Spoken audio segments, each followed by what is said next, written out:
ప్రభునేసుక్రీస్తు నామం పేరట మీకు అందరికీ శుభాభివందనాలు తెలియపరుస్తున్నాను. మీరందరూ బాగున్నారు కదండి. బిడ్డలు చక్కగా ఎగ్జామ్స్ రాస్తున్నారని భావిస్తున్నాను. ప్రతిదినము కూడా వారు జ్ఞానంలో వర్ధిల్లాలని, చక్కగా మంచి భవిష్యత్తులో వారికి దేవుడు కలుగు చేయాలని, ఆర్థికంగా మీరు స్థిరపరచబడాలని, ఆధ్యాత్మిక ఎదగాలని మనసారా కోరుకుంటున్నాను. మీరు రాస్తున్నటువంటి ఉత్తరాలను బట్టి, ఇస్తున్నటువంటి ఈమెయిల్స్ని బట్టి, ఇస్తున్నటువంటి వాట్సాప్ మెసేజ్లను బట్టి నేను ఎంతగానో సంతోషిస్తున్నాను. ఈ పరిచయం మీరు ప్రోత్సాహకరంగా ఉన్నారు. మేము మీకోసం ప్రార్థన చేస్తున్నాం. క్రైస్ట్ టెంపుల్ అనే జీవంగల దేవుని సంఘంలో మీరు వాక్యంలో ఎదుగుతూ, అపోస్తుల బోధలు ఎదుగుతూ, సహవాసంలో, ప్రార్థనలో, రొట్టె విరుచుటి యందు ఎడతెక్కుండారని నేను భావిస్తున్నాను. మీ అందరిని బట్టి నేను ఎంతగానో సంతోషిస్తున్నాను. మీ అందరి కొరకు ప్రార్థన చేస్తున్నాను. ఈ ప్రత్యేకమైన సమయంలో ఒక వాగ్దానాన్ని మనం ధ్యానం చేద్దాం. గ్రంథాలు తెరిచినట్లయితే యెషయా గ్రంథము 41వ అధ్యాయము 16వ వచనం చదువుకుందాం.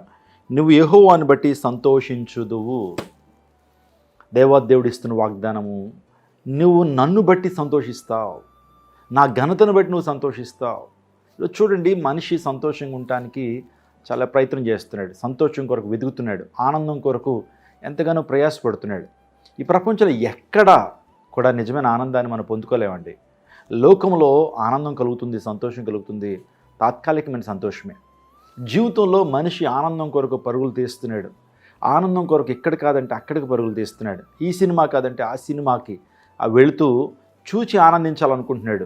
ఇంకా డ్రగ్స్ తీసుకుంటే ఆనందంగా ఉండగలుగుతాను, మద్యపానం తీసుకుంటే ఆనందంగా ఉండగలుగుతాను, అనేక మంది దుష్ట సాంగత్యం చేయడం ద్వారా ఆనందంగా జీవించగలుగుతానని లోకం చెప్పేటువంటి ప్రతి మార్గాన్ని కూడా తను చేస్తూ ఆనందంగా ఉండడానికి ప్రయత్నం చేస్తున్నాడు. కానీ నిజమైన ఆనందం తన జీవితంలో కలగట్లేదు.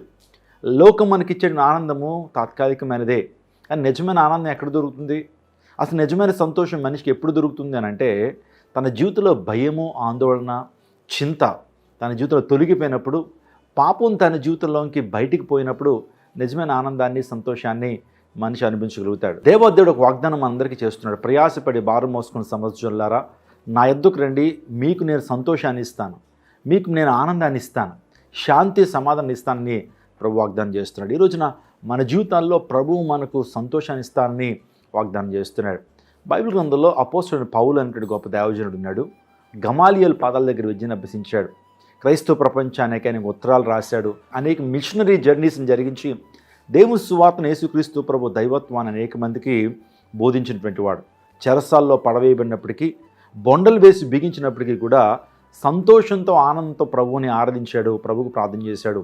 అటువంటి వ్యక్తి చెప్తున్నాడు ఫిలిప్పీయులకు రాసిన పత్రికలో, ప్రభువునందు ఆనందించుడి, మరలా చెప్తున్న ప్రభువునందు ఆనందించుడి. అవును, యేసులో మనకు ఆనందం ఉంది. దేవుడు వాగ్దానం చేసిన ఆనందాన్ని మనకిస్తాను వాగ్దానం చేశాడు. ఎప్పుడైతే నువ్వు దేవుని కృపలో వర్ధిల్లుతున్నప్పుడు, జ్ఞానంలో వర్ధిల్లుతున్నప్పుడు, ప్రేమలో వర్ధిల్లుతున్నప్పుడు, సహవాసంలో వర్ధిల్లుతున్నప్పుడు చెప్పనాశక్యం కాని మహిమాయుక్తమైనటువంటి మూలుగులతో కూడిన ఆనందాన్ని ప్రవహిస్తాడు. ఈ రోజున ఒక అద్భుతాన్ని జరిగించి మిమ్మల్ని ఆనందంతో నింపడానికి ఇష్టపడుతున్నాడు. మీ బిడ్డలను సరిచేసి వారిని ఉన్నతమైన స్థానం నడిపించి ఆనందంతో ప్రభు నింపబోతున్నాడు. ఆత్మీయ దీవులతో మిమ్మల్ని నింపబోతున్నాడు. వాక్యంలోను, ప్రార్థనలోను, సాక్ష్యంలోను, సువార్త ప్రకటనలోను మిమ్మల్ని ముందుంచి మీ జీవితం అంతా మంచి చేయడానికి దేవాదేవుడు సర్వశక్తులు ఇష్టపడుతున్నాడు. తను యందు భక్తులు గల వారికి ఏ మేలు కొదువు చేయడని దేవుని లేఖనాలు స్పష్టంగా తెలియచేస్తున్నాయి. దేవాదేవుడు మీ జీవితంలో గొప్ప కార్యాన్ని జరిగించి ఆనందంతో నింపడానికి ఇష్టపడుతున్నాడు. కాబట్టి మీ నోటి నిండా నవ్విస్తానని దేవుడు చెబుతున్నాడు. కాబట్టి నోటి నిండా నవ్వు ఉంచగలిగేటువంటి దేవుడు మన ప్రభు. మీ జీవితాల్లో, మీ హృదయాల్లో నిజమైన ఆనందాన్ని ప్రభు ఇవ్వడానికి ఆయన సిద్ధపడుతున్నాడు. నువ్వు చేయాల్సింది మొదట ఆయన రాజ్యాన్ని, ఆయన నీతిని వెతకండి. అన్ని కార్యాలు మీ జీవితంలో సఫలం అవబోతున్నాయి. మీ జీవితంలో గొప్ప సంతోషాన్ని, ఆనందాన్ని, దుఃఖ దినాల్ని దేవుడు సమాప్తం చేయబోతున్నాడు. ఈ వాగ్దానాన్ని మీ యొక్క ప్రార్థనలు ఎత్తిపట్టి ప్రార్థన చేయండి. ఈ వాగ్దానాన్ని దేవుడు మీ జీవితంలో నెరవేర్చి స్థిరపరచును గాక. ఆమేన్. సకలాశీర్వాదములకు కారణభూతులైన మా ప్రభువా, ఈరోజు మాకు ఇచ్చిన వాగ్దానాన్ని బట్టి నీకు స్తోత్రాలు. ఈ దినదీవులను మెండుగా ప్రజలతో ఉంచండి. ఈరోజున ఎవరైతే పుట్టినరోజు జరుపుకుంటున్నారో, ఆయన వివాహ వార్షికోత్సవాలు జరుపుకుంటున్నారో, వారి జీవితాల్లో గొప్ప ఆనందంతో వారిని నడిపించి ప్రతి కొరతను వారి జీవితంలో తీర్చండి. ఎగ్జామ్స్ రాస్తున్న బిడ్డల్ని చేతుల్లో పెడుతున్నాను. జ్ఞానంతో నింపండి, సమృద్ధి జీవంతో వారిని నడిపించండి. క్రైస్ట్ టెంపుల్ అనేటువంటి ఈ పరిచయలో ప్రభువా, మీరు అనేక మంది దీవిస్తూ నీకు సమీపంగా చేస్తున్న విధానాన్ని బట్టి నీకు స్తోత్రాలు.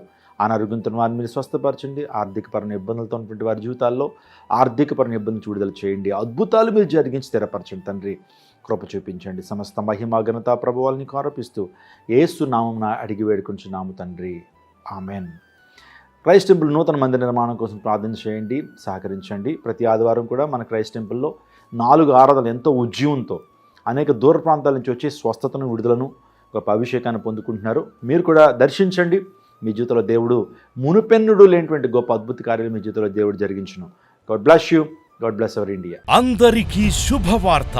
ప్రతి ఆదివారం 10,000 మంది ఒక చోట చేరి దేవుణ్ణి ఆరాధిస్తున్న జీవం గల దేవుని సంఘం. స్వస్థత, విడుదల, అభిషేకం పొందాలనుకుంటున్నారా? దురాత్మ శక్తుల నుంచి విడుదల కావాలా? ఆర్థిక ఇబ్బందుల నుంచి విడుదల కావాలా? సంతానలేమితో బాధపడుతున్నారా? కుటుంబ సంక్షేమం కొరకు ప్రత్యేక ప్రార్థనలు కోరుకుంటున్నారా? శాంతి లేక ఆత్మహత్య చేసుకోవాలనుకుంటున్నారా? నిజమైన ఖచ్చితమైన వాక్యం చేత బలపడాలని ఆశిస్తున్నట్టయితే రండి. క్రైస్ట్ టెంపుల్ మీ కొరకే.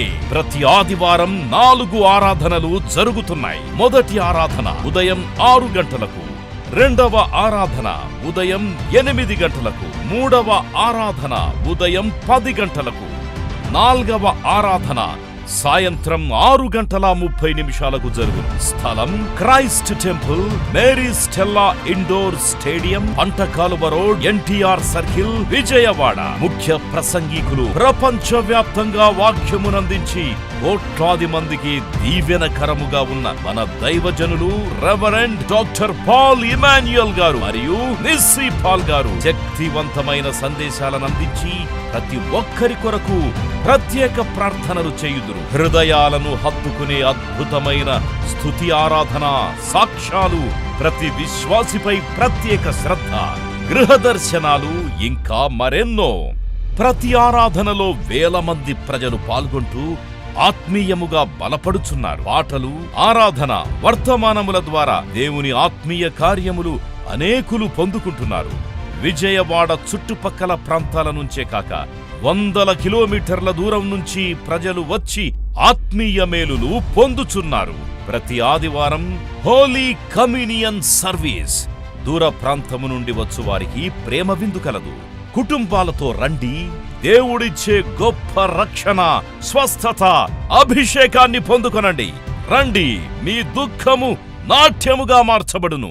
మరిన్ని వివరాలకు సంప్రదించండి 88 6276 777.